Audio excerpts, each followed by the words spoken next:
What's up guys, NepentheZ here and welcome back to another episode of Draft to Glory. It has been a fair old while since we last did a draft. EA have been releasing so much good stuff over the last, several weeks. The last time we did a draft was genuinely like over a week ago. Episode 24, I believe. We're episode 25 now.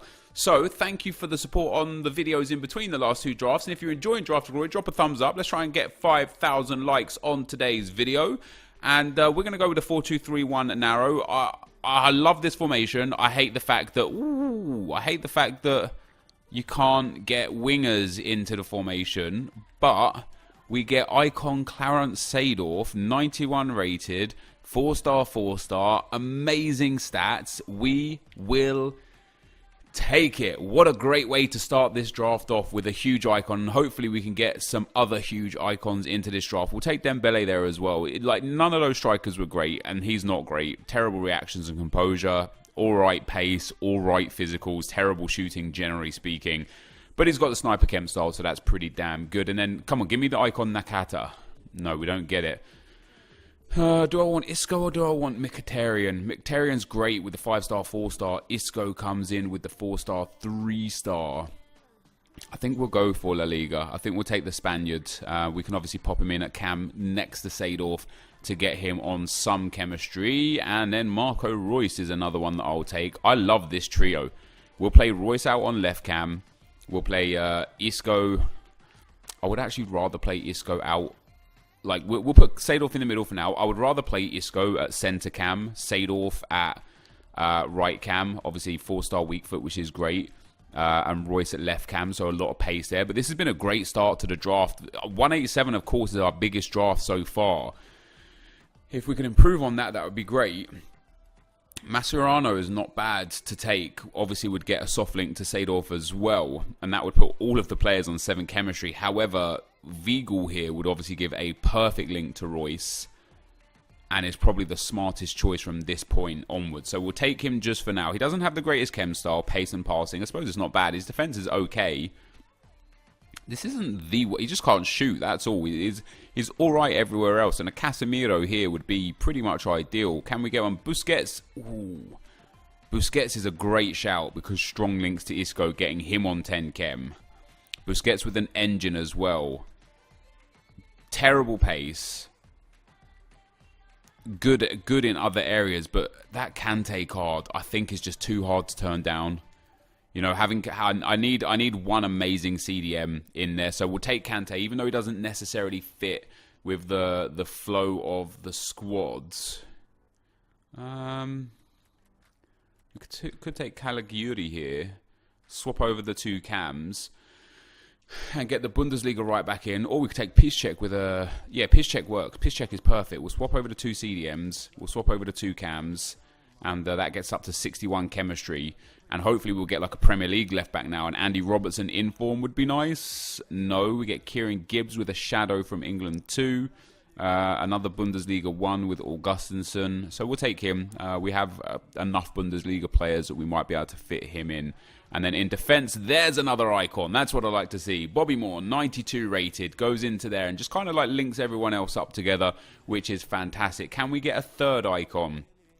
Not straight off the bat. Lovren we could take to link with Kante.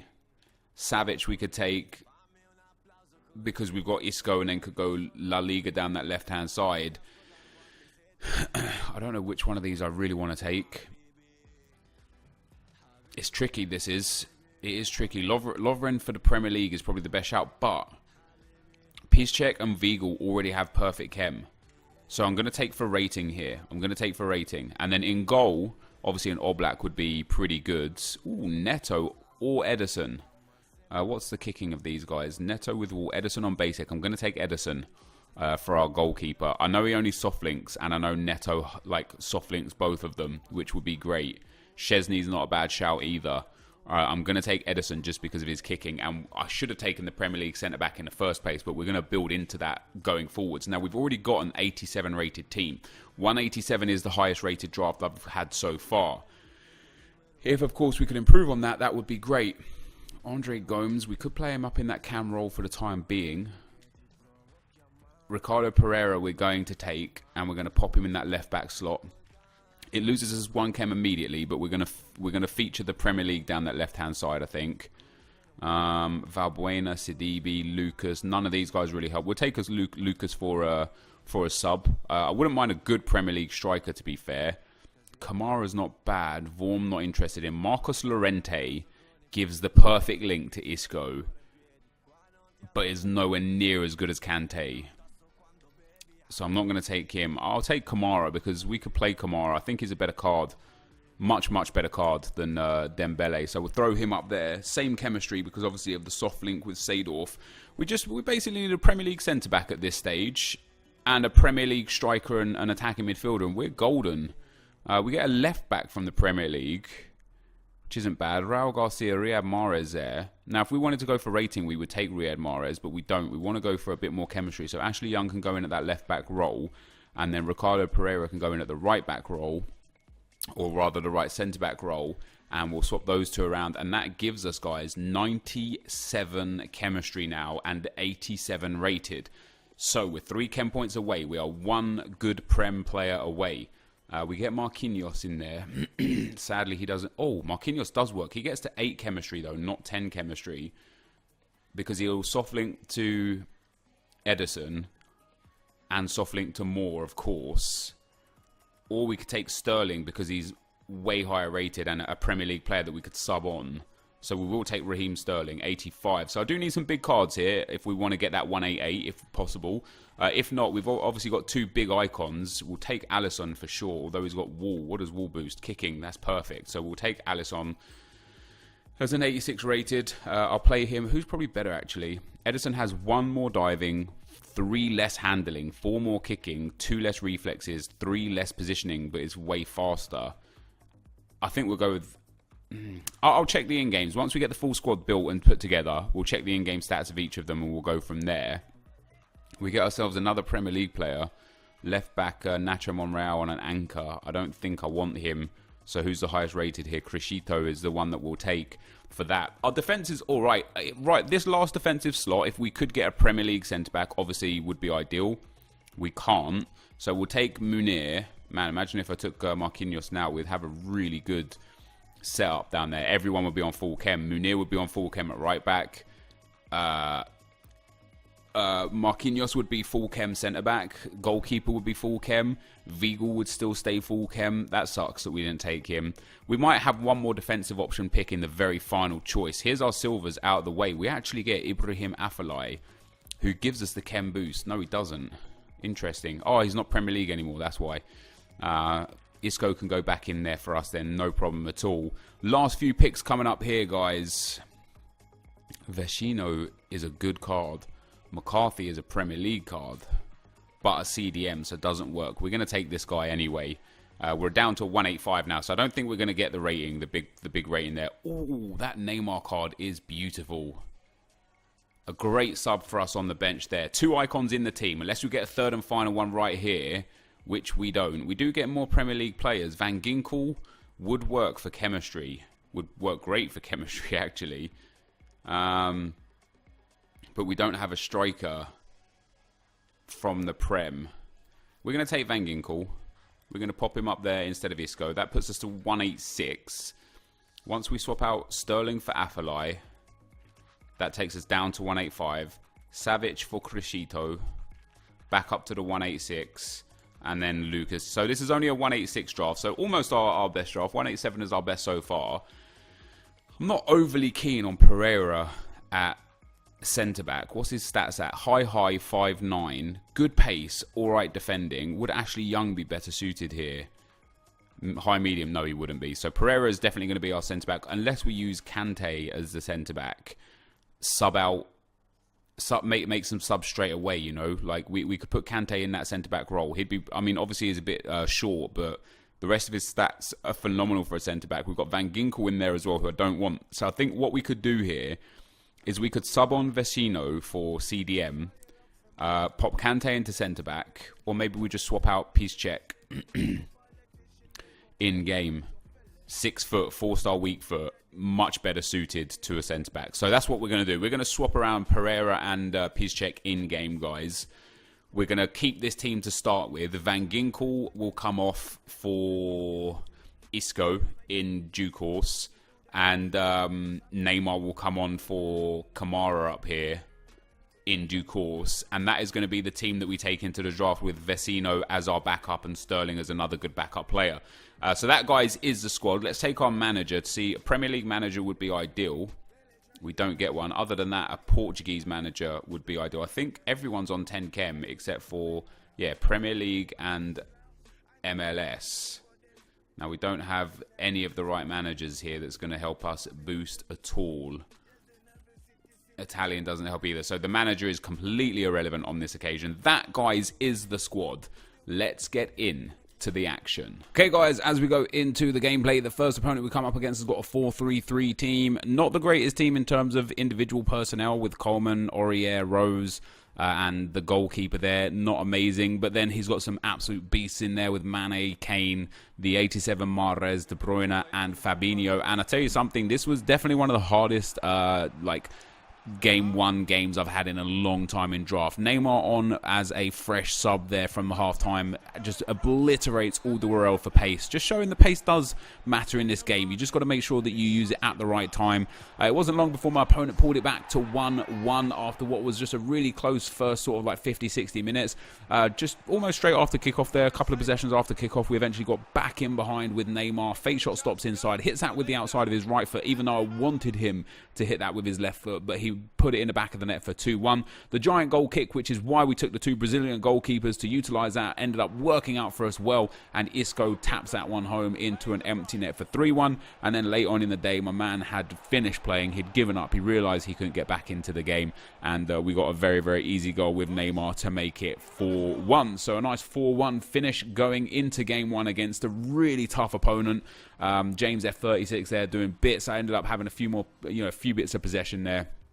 And then we go into the second round, and I came up against this team, and it's a weird team because he's got, Asensio at CDM and Joaquin there at centre-back. He's gone for a full La Liga / Spanish squad, but he's got a good team in general. Iago Aspas, Trezeguet, Isco, Modric, the informed David Silva.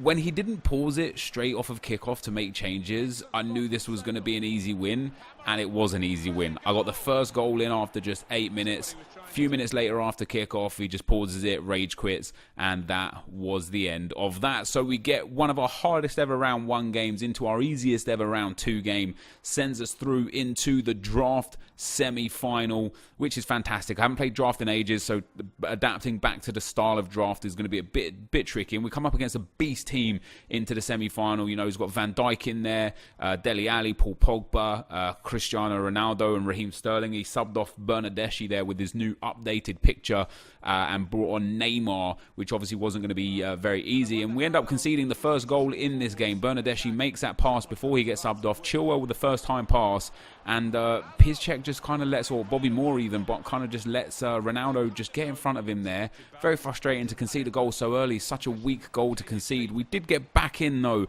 at 1-1. Good finish there from Raheem Sterling to make it 1-1. And then my opponent sadly made it 2-1 straight off a kickoff. Just an easy ball through the middle there. My defenders just weren't very good. Having 3 fullbacks in there wasn't the best. It wasn't the most ideal thing.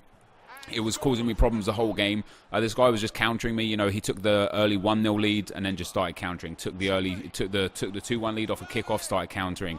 He eventually gets a third goal. Very frustrating goal to concede, that, isn't it? Good save from the keeper, drops to him. Good block from the defender, and eventually drops straight back to him again, and that caused the tap-in from Pogba. He makes a defensive error with his goalkeeper, passes the ball straight to Neymar, who equalises at 3-3 in the 112th minute. But sadly, in one of the final attacks of the game, Piszczek there just doesn't really do what you'd want him to do. He kind of steps out of the position, and Willian sadly scores to make it 4-3. So a game that was really even in chances and possession was a game I ended up losing. I felt like I probably should have won. I just didn't really play very sharp. I didn't take my chances. And sadly for us, guys, my opponent did take his chances and knocks us out in the semi-final. So that, guys, is the end of the gameplay. Let's get into the packs. All right, guys, so we end up losing in the semi-final on this occasion. That semi-final game was just an absolute farce for me. This back line is just hideous. It's just not good enough, you know. Obviously, I switched in game, Piszczek to centre back. Young, just absolutely terrible. Piszczek not the best, at fault for the 7th and final goal in that 4-3 game. Could have just stretched the leg out and got the ball, let Willian get in front for the shot and then an easy goal. And was also at fault for the first goal with CR7, just let him get goal side and then didn't put any pressure on him. I know I could have done a little bit myself as well, but you would expect, I can only control one player at a time, you'd expect your AI players to do a little bit better. Pereira was okay. And Bobby Moore was fantastic. That game, though, it was even by the end of the game, just because of the periods of time where I had to keep going like ultra attacking and all out attack to try and get back into the game. But I missed in the first sort of 15 or 20 minutes the easiest chance I've ever had with Clarence Seedorf. Got around his goalkeeper, he pulled his keeper out, literally got an open goal, and I've just pressed the shoot button and it's gone almost out for a throw-in. Like, I didn't time finesse it or anything, and it's gone wide. About 5 minutes later, I get in with a great spot with Seedorf again. Finesse shot to the far post this time. Get it on green timed, and it again almost goes out for a throw-in. And I'm thinking, this isn't right. That's now an open goal I've missed and a perfect green time finesse that I've missed from the edge of the box. It's all right if it gets saved or hits the post because you're like, oh, that's unlucky. But when it goes wide on a green time finesse, you just feel a little bit aggrieved.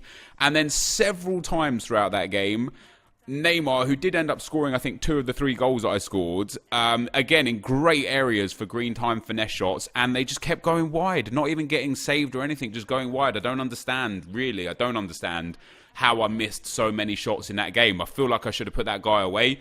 I didn't, so we're sadly getting semi-final rewards. As we well know, these rewards are not great in the grand scheme of things. You've got to be extremely lucky to manage to get your money back out of the 7.5k pack and the 15k pack. We get a shiny gold, which is a good start. It's French, it's a goalkeeper, it's Lecomte there, no problem at all. Obviously, there's no SBCs out right now, so no players at all really. There's a few marquee matchups actually, but generally speaking, no players at all have any value. But Curtone there, coming in at 1,600 coins. We'll list him up for 1,700 and get a sale on him. So we'll take 1,700 for that. Contracts will go to 2,700. Strobel here, we'll say up to 3,300. Squad fitness will go for 15, so 4,300, 4,800. The discards will take us to 4,900, and Lecomte will be about 600. So about 5.5k we got back from that pack, plus about 2.5k of match coins. We're up to about 8,000 coins. So if we can get 7,000 coins profit from this Jumbo Premium Gold Pack, we'll actually break even, which would be absolutely unreal. It's no boards, unfortunately, but it is another shiny card. German right mid is going to be Bellarabi. His inform was worth a hell of a lot for the Sancho SBC. What other things do we get in here? Do we get 15,000? What are we looking for? 7,000 coins worth of cards. So 1,200 for him. Piatti coming in at like maybe 800, so 2,000 between them. 2,600 with Dam. Langkamp for 700 will take us to 33. Dawson for around 1,000 by looks of things will take us to... Wait, actually, there's nothing under 2,000 here. 2,500. We'll actually get about 1,500 for him. So 33, 43, that'd be about 4,800 back off of this. And we're looking for 7,000. Dominguez there takes us like 52. The German manager worth a couple of hundred coins, 54. 64 with the contracts. With the Hunter Chem style and the fitness card there as well. We're actually going to make profit off of this draft by about 5,000 coins or so. We get a 5k card there. That's genuinely shocking. A couple of big players and a couple of squad fitness cards. Obviously, right now, I don't know what the squad fitness cards are actually selling for right now. I mean, by looks of things, about 1,400, but we all know that when you list them up to lazy buyers, 1,700 coin isn't a problem to sell them at. So with all said and done there, guys, we've actually made ourselves somewhere along the region, because even before I saw that Hunter Chem star, that squad fitness card was already enough to put us just briefly into the profit area. So with that Hunter Chem star, we've actually made over 5,000 coins profit from that draft going into the semi-final, which I am utterly, utterly delighted with. Hunter sold, Curtone sold there for 1,700 as well. So that straight away is like 50, 6,500 plus match coins plus all the bonuses. What was a frustrating semi-final loss has turned into a Draft Glory made profit. And as you guys all know, that is the sole purpose of Draft the Glory, to see how long we can continue to go before we run out of coins, and today was a good draft. So this is going to be the end of the video. If you did enjoy it, be sure to leave a like, rate, and comment, and subscribe to my channel if you haven't already. But for now, guys, I'm out. Peace.